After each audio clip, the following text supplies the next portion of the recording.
Hello students, welcome to YouTube channel के साथ tuition classes. आज हम क्लास 12th में field intensity on equatorial line of electric dipole के बारे में पढ़ेंगे। हमने सबसे पहले क्या डायपोल कंसिडर किया। यहाँ पर हमने क्या लिया, एक डायपोल लिया जो सेपरेटेड है। ये हमने ओ क्या अज्यूम किया है, सेंटर है जो सेपरेटेड है स्मॉल डिस्टेंस।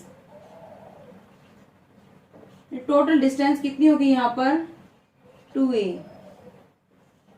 अब हमने जो डायपोल की जो सेंटर है उस पर एक परपेंडिकुलर ड्रॉ किया, परपेंडिकुलर लाइन ड्रॉ की इसके सेंटर पर।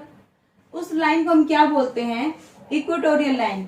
और ये जो लाइन है ये बोलते हैं एक्सियल लाइन। इक्वेटोरियल लाइन उसको बोलते हैं जो डायपोल के सेंटर से हमने परपेंडिकुलर ड्रॉ किया है, उसको हम इक्वेटोरियल लाइन बोलते हैं। अब यहाँ पर हमने इस पॉइंट पर क्या माना, पी पॉइंट माना। यहाँ पर एक कोई चार्ज माना अज्यूम किया, वो क्या माना, टेस्ट चार्ज। वो क्या होता है, हमेशा पॉजिटिव होता है। प्लस क्यू चार्ज का इस पर क्या इफेक्ट पड़ेगा। अब यहाँ पे प्लस 1 चार्ज है, यहाँ पे प्लस चार्ज है, तो यहाँ पर क्या होगा, रिपल्शन होगा। तो इसकी डायरेक्शन कैसे होगी, इस साइड होगी। क्यू प्लस क्यू चार्ज की वजह से पी पॉइंट की जो फील्ड होगा वो किस साइड होगा, इस साइड होगा। यहाँ पर प्लस चार्ज है, यहाँ पर माइनस चार्ज है, तो क्या हो गया, अट्रैक्शन हो गया।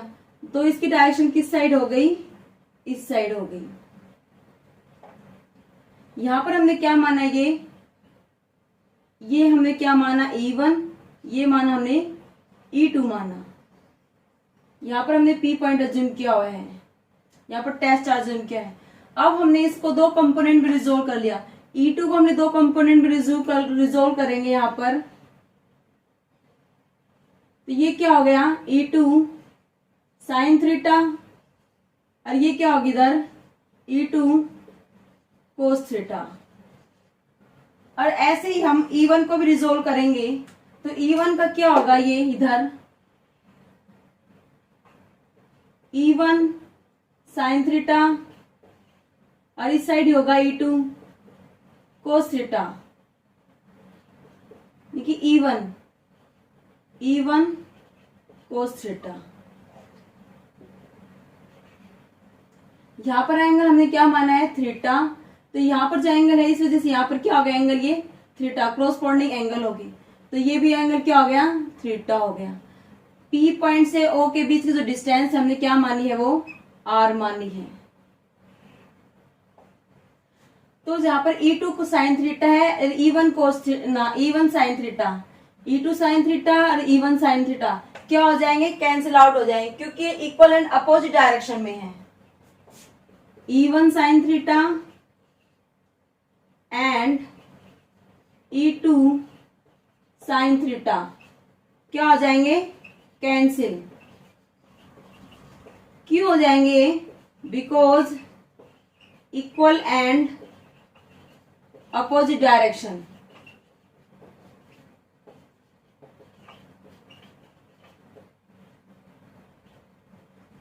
यहां पर जो E1 is equal to E2, यानी कि इनका मैग्नीट्यूड क्या है, सेम है दोनों का, कि दोनों चार्जेस का जो मैग्नीट्यूड है क्या है, सेम है। जो यहाँ पर डायरेक्शन है पर ये दोनों E1 वेक्टर और is equal not equal to E2 vector, और जो मैग्नीट्यूड है E1 E2 वेक्टर वो क्या हो गया, सेम हो गया। और E1 जो वेक्टर है वो not equal to E2 vector, because direction equal and opposite.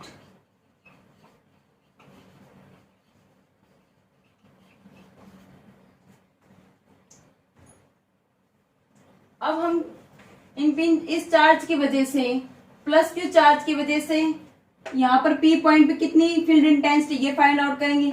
Minus Q charge की वजह से यहाँ पर पी पॉइंट पर कितनी फील्ड इंटेंसिटी यहाँ पर फाइंड आउट करेंगे। तो फर्स्ट हम केस क्या लेते हैं, electric intensity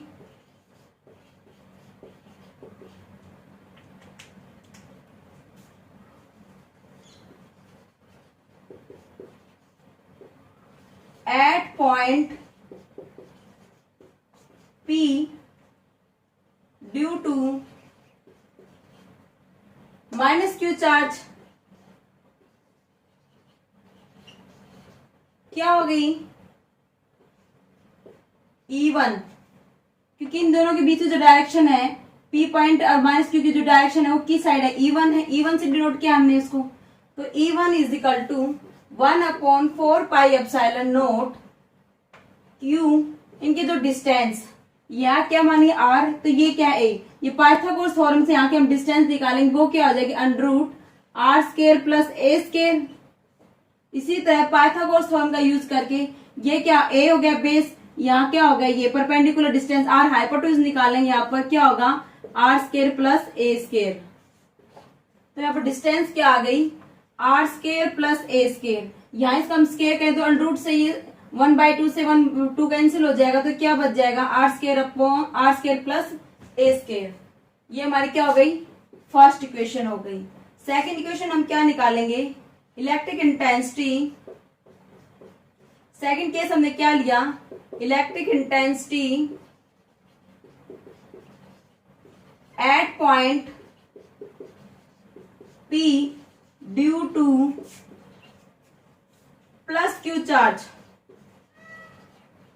plus Q charge की वजह से क्या हो गया इंटेंसिटी, इलेक्ट्रिक इंटेंसिटी यानी कि E2 1/4 pi epsilon naught Q upon r² plus a²। यहाँ पर हमने क्या देखा था, जो E1 E2 का जो मैग्नीट्यूड है वो क्या है सेम है, तो यहाँ पर दोनों का मैग्नीट्यूड क्या आ गया, दोनों का सेम आ गया है, पर डायरेक्शन क्या है इक्वल एंड अपोजिट है। तो नेट रिजल्टेंट इलेक्ट्रिक फील्ड हमें पता है, यहाँ तो कैंसिल आउट हो गए, जो नेट इलेक्ट्रिक फील्ड होगा वो किस साइड लगेगा, इसी साइड लगेगा। वो क्या होगा E is equal to E1 cos theta plus E2 cos theta. यहाँ पर E1 cos theta BC side था, E2 cos theta BC side था, तो नेट रिजल्टेंट आया है ER से नेट रिजल्टेंट वो क्या हो गया E1 cos theta plus E2 cos theta. यहाँ पर हम cos थीटा कॉमन निकाल लेंगे, तो क्या होगा E1 प्लस E2।